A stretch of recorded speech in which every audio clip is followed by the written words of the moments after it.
The maintenance is over. Let's see what's new. More New Year outfits, a rerun event, a limited gacha rerun. You. Hello everyone, and welcome back to the channel. JC here with another video on Action Taimanin. I was expecting to talk about the LWS Squad along with the demon boss, but Gremory hasn't dropped her just yet, so I'll focus on the robots.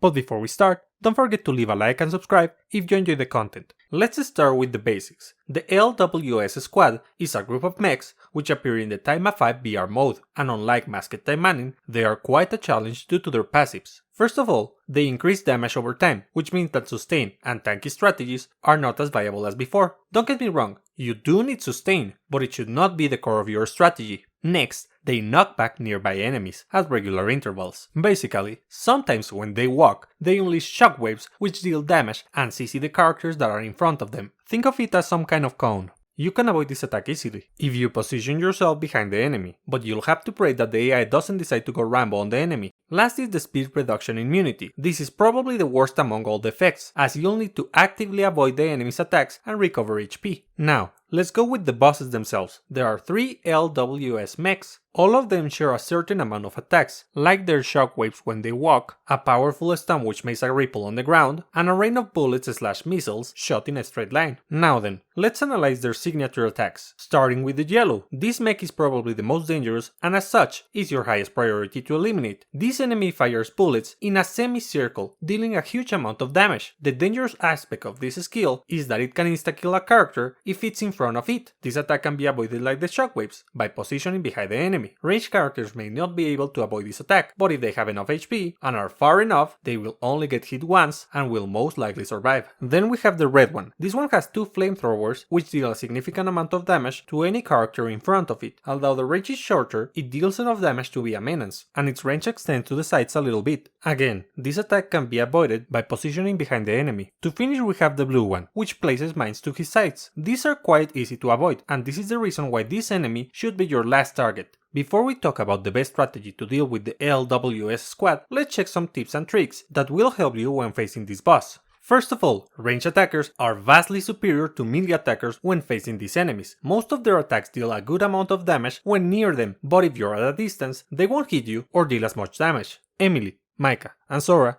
are good ranged characters that the AI can use effectively. Astaroth and Yukikaze are also good options, but you'll probably want to use them yourselves due to their shorter attack range. If you decide to use ranged attackers, consider using supporters which snare the enemy. Kuramochi Keito is an excellent option for blue builds, and you can use him or Reina and Arabelle with her. If you prefer to use red, then Yamato Susune is another snare supporter you can use. She pairs well with Holy Knight Kiara, and there's a bunch of good red supporters you can use to fill the last slot. You can use Urihara Shikanosuke for green, although it's not as efficient as other colors, because his passives aren't useful for boss battles. Another useful tip is to use a tanky Felicia. Normally this would be counterproductive because you don't want this battle to last long, but hear me out. Felicia is able to inflict the marked debuff. This will recover the HP of the character which deals damage to the marked target. In other words, all your characters will heal when attacking the marked enemy. If you pair her with 2 good attackers, then you'll end the battle quickly and you won't have troubles with their HP. Felicia is a very squishy character, but if you give her a tank build, she will be able to survive. Ideally, you want to use a blue build, or at least 2 blue supporters along with Vampiric Zone and Evil Strange. When you have 2 blue supporters equipped with Evil Strange, it will inflict the marked debuff onto enemies. Running red or green will drastically reduce Felicia's effectiveness as part of the team.